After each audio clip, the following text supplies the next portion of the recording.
Enfin, c'est écrit en gros sur la tribune, hein, pas d'interdiction sans solution. Voilà, c'est ça le premier slogan. Et c'est valable pour les produits phytos, c'est valable pour les antibiotiques, c'est valable pour les types de bâtiments.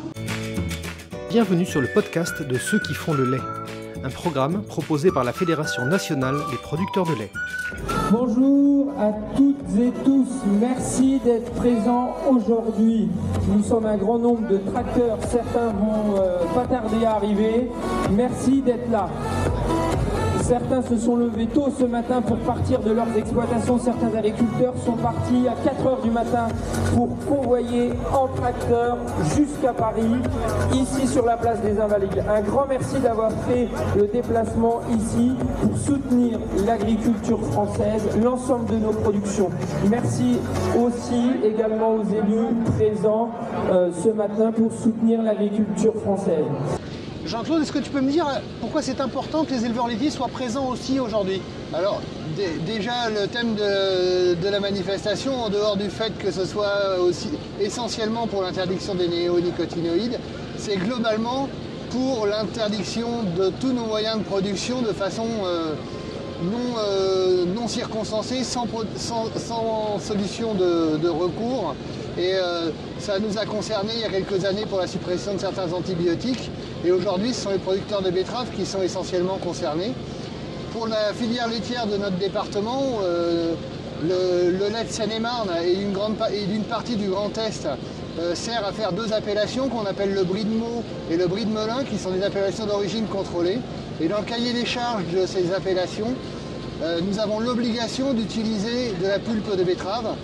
Et donc le fait de mettre en péril la filière betteravière, mais également en péril la filière brie de Meaux, brie de Melun, parce que alors, les producteurs de lait sont un peu au courant. Pour modifier un cahier des charges et le faire valider à l'Europe, il faut une dizaine d'années. Et aujourd'hui, les pulpes sont dans le cahier des charges. Et donc si on supprime les pulpes, on ne sait pas comment on va pouvoir continuer notre cahier des charges tel qu'il est écrit actuellement. La betterave est une plante qui produit, alors ça ne se sait pas trop, mais une betterave c'est aux alentours de 14 tonnes de sucre par hectare, hein, pas de betterave, de sucre. On parle bien de sucre, et donc c'est une plante qui effectivement stocke énormément de carbone pour la production de son produit. Il n'y a pas de sous-produit, on voit très peu de choses à la terre, c'est pas comme de la paille, mais la betterave par elle-même exporte énormément de carbone et remet du carbone dans le cycle du carbone par de la consommation humaine. Toi, t'es betteravier. Moi, je suis betteravier en plus. Bah oui, et betteravier, mais on a des éleveurs aujourd'hui qui se retrouvent quand même dans une impasse parce qu'ils sont non betteraviers, mais clients pulpe depuis des années, et qui vont se retrouver coincés parce qu'il n'y aura plus de pulpe en fait. J'ai vu le FNPL, je sais bien, la FNPL soutient les betteraviers. Mais il y a aussi, il ne faut pas se tromper, c'est que c'est un peu ce système de harcèlement. Parce qu'aujourd'hui, c'est les néos. Demain, ça va être un antibiotique. Après-demain, ça va être la niche à voie individuelle que tu n'as pas le droit. C'est aussi, je pense que c'est un support. Ce qui arrive là, bon, on sait que la région parisienne est toute proche, donc pour se mobiliser, c'est quand même plus facile d'amener plein de tracteurs que de l'élevage de la Bretagne, c'est moins loin. Et surtout que l'ADN, en plus, de la FNPL, et ça a été ce qu'on a porté au moment de la réforme de la PAC, c'était la polyculture élevage, hein.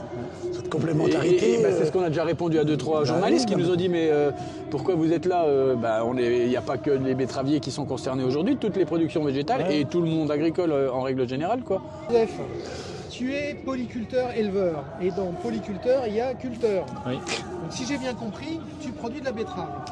Oui, je produis de la betterave, effectivement. Cette interdiction des néonicotinoïdes, concrètement pour toi, ça signifie quoi? Une impasse technique contre la jaunisse nanisante des betteraves.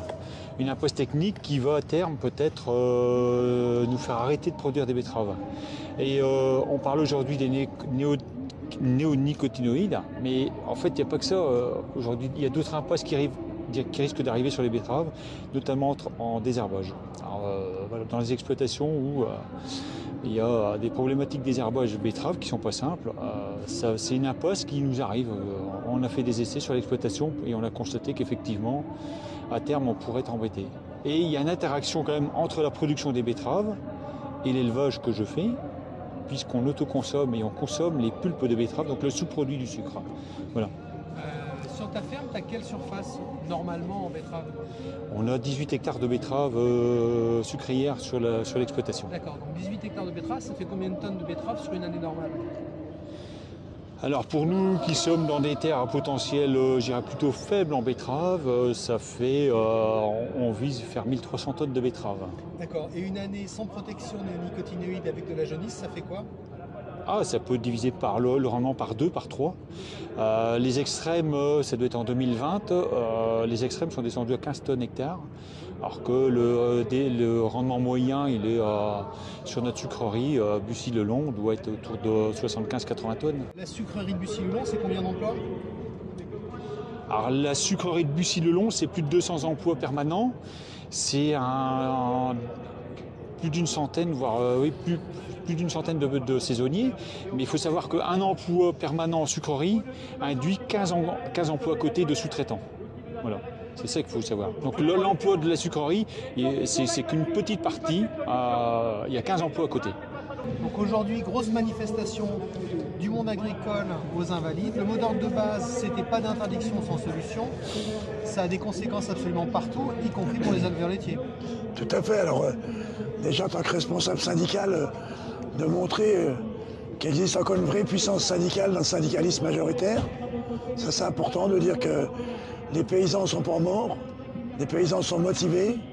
Et pour nous, les laitiers, pourquoi on est là aujourd'hui, c'est tout à fait normal. Parce qu'on défend la polyculture, élevage.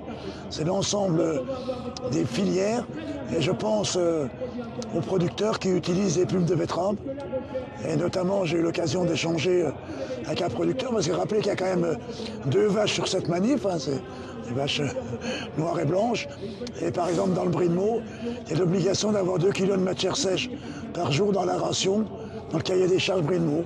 C'est un seul exemple. Au-delà des interactions qu'il y a entre la filière lait et la filière betteravière, enfin, c'est écrit en gros sur la tribune, hein, pas d'interdiction sans solution. Voilà, c'est ça le premier slogan. Et c'est valable pour les produits phytos, c'est valable pour les antibiotiques, c'est valable pour les types de bâtiments.